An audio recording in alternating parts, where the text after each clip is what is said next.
అందరికీ నమస్కారం.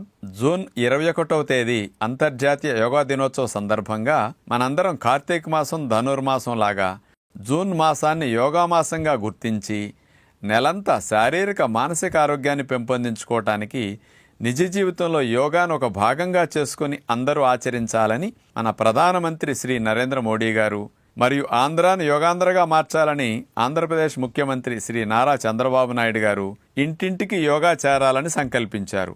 ఇందులో భాగంగా ఇంటింటికి యోగా కార్యక్రమానికి మీ అందరికీ స్వాగతం.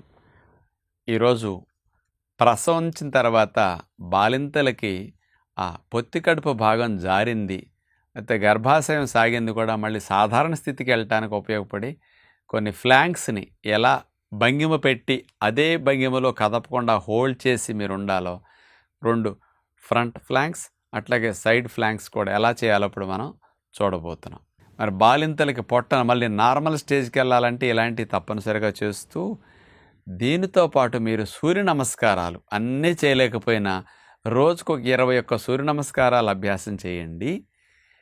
ఇలాంటి వాటితో పాటు పాలు బాగా 2 ఏళ్ల పాటు ఇవ్వాలని ఆహారంలో మీరు మార్పులు చేసుకోవాలి. మీ కడుపున పుట్టిన బిడ్డకి జీవితకాలం పాటు ఇమ్యూనిటీ బాగుండాలంటే ప్రేగుల్లో గుడ్ బ్యాక్టీరియాల ఇమ్యూనిటీని, ఆరోగ్యాన్ని, అనేక జబ్బులు రాకుండా రక్షణని ఇస్తుంటాయి అన్నమాట. అలాంటి గుడ్ బ్యాక్టీరియాలు తల్లిపాల ద్వారా మొదటి సంవత్సరం 2 ఏళ్ళు బాగా వెళితే ఆరోగ్యానికి ఇది తిరుగులేని రహస్యం. ఈరోజు మనం ప్రసవానంతరం బాలింతలు పొట్ట తగ్గటానికి, ఆ సీటు భాగం కొంచెం బాగా తగ్గటానికి ఉపయోగపడే కొన్ని ఆసనాలను మనం చూపించుకోబోతున్నాం. ముందుగా మనం వజ్రాసనంలో అట్లా కూర్చున్న తర్వాత పైకి లేచి చేతుల్ని ముందు నేల మీద అట్లా ఆనించి మోక చేతుల మీద బెండై మోక చేయి నేల కానేటట్టు అట్లా ఉంటాం. ఇప్పుడు పాదాలు 2 కూడా వేళ్ల మీద అట్లా నేల కాని ఉంటాయి. ఇలా పెట్టిన తర్వాత 2 కాళ్ళని మోకాళ్ళు బెండ్ చేయకుండా స్ట్రైట్ చేసేస్తాం. చూడండి, కాళ్ళు స్ట్రైట్ ఉన్నాయి. ఇక పాదాల మీద మోక చేతుల మీద శరీరం బరువంతా ఆపి అట్లాగే ఉంటాం అన్నమాట. మనం ఈ రకంగా కదలకుండా 1 నిమిషమో 2 నిమిషాల మీద ఉన్నప్పుడు ఈ బరువంతా చేతుల మీద పడుతుంది.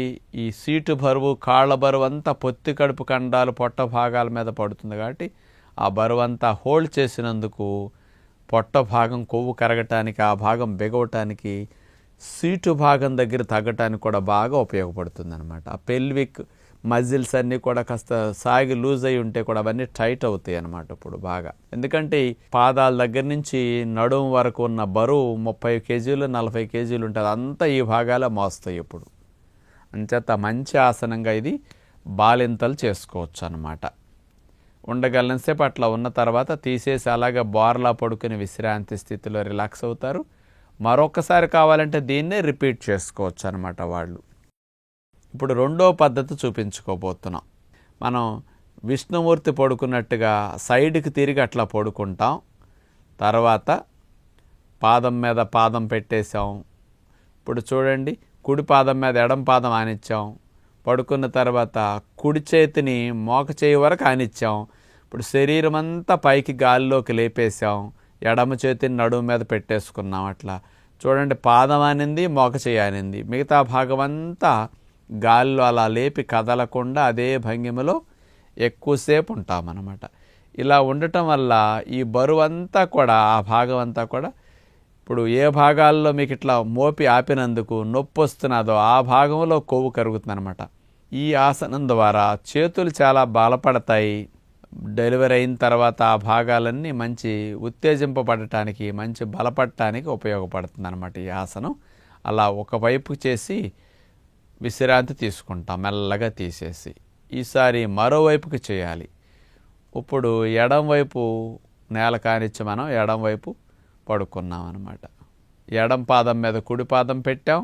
ఎడమ మోక చేయి నేల కానేటట్టు అట్లా ఉండి స్ట్రైట్గా పాదం దగ్గర నుంచి మెడ భాగం వరకు, అంటే వీపు భాగం వరకు మొత్తం స్ట్రైట్గా పైకి గాలిలోకి లేపి ఆపి అట్లాగే కదలకుండా ఉంటాం అన్నమాట. మనం ఇప్పుడు ఇలా ఉండగలనంతసేపు ఉంటాం. ఉండలేనప్పుడు తీసేసి హాయిగా శవాసనంలో విశ్రాంతి స్థితిలో రిలాక్స్ అవ్వచ్చు. కానీ బాలింతలు పాలిస్తూ కూడా కాస్త సులువుగా ఆ భాగాలన్నీ లూజ్ అయినవి టైట్ అవ్వటానికి, ఆరోగ్యంగా ఉండటానికి ఇలాంటి వ్యాయామాలు చేసుకుంటే మంచిది. బాలింతలకి పాలు బాగా పడాలంటే హై ప్రోటీన్ డైట్ బాగా తీసుకోవాలి. అవి నానపెట్టిన వేరుశెనగ పప్పులు, మొలకెత్తిన విత్తనాలు ఒక ఆహారంగా తప్పనిసరిగా తినే ప్రయత్నం చేయండి. మధ్యాహ్న పూట ఆకుకూరలు వండుకున్నప్పుడు పప్పు వేసి వండుకోవడానికి ఏదో ఒక పప్పు రోజు వేసి వండాలి, అలా గుర్తుపెట్టుకోండి. రెండవది, వెజిటబుల్ కర్రీస్ వండుకున్నప్పుడు అందులో రాజ్మా గింజలు ఉడకబెట్టేసి వేసుకోవాలి. సోయా చిక్కుడు గింజలు నానబెట్టి కూరలో ఉడికేటప్పుడన్నా వేస్తూ ఉండండి, అలా వేసుకోవాలి. అప్పుడప్పుడు సోయా ఫ్లేక్స్ని తెచ్చేసి కాస్త వేడి నీళ్ళు వేసి తీసేసి ఆ సోయా ఫ్లేక్స్ని కూడా వేసుకుంటే హై ప్రోటీన్ ఉంటుంది. మరి అట్లాగే సోయా తోఫు కూడా అప్పుడప్పుడు పన్నీర్ లాగా కూడా కూర వండుకుంటుంటే పాలు బాగా వస్తాయి అన్నమాట.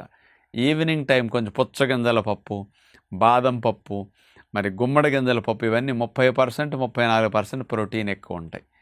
హెంప్ సీడ్స్ ఇట్లాంటివన్నీ కూడా నానపెట్టుకుని ప్రొద్దుని సాయంకాలం నానిన తర్వాత ఈ పప్పుల్ని తినేసి ఫ్రూట్స్ లాంటివి తింటే పాలు పుష్కలంగా వస్తాయి. మిలెట్స్ తినండి, తెల్లటి బియ్యం మానేసేసి. 2 ఏళ్ళైనా సరే పాలు అస్సలు తగ్గకుండా మీరు బాగా ఇవ్వటానికి అవకాశం కలుగుతుంది. పొట్ట తగ్గటానికి అలాంటివి, పాలు ఇవ్వటానికి ఇలాంటి ఆహార నియమాలు ఆచరిస్తే బాలింతలకు మంచిదని విజ్ఞప్తి చేస్తూ నమస్కారం.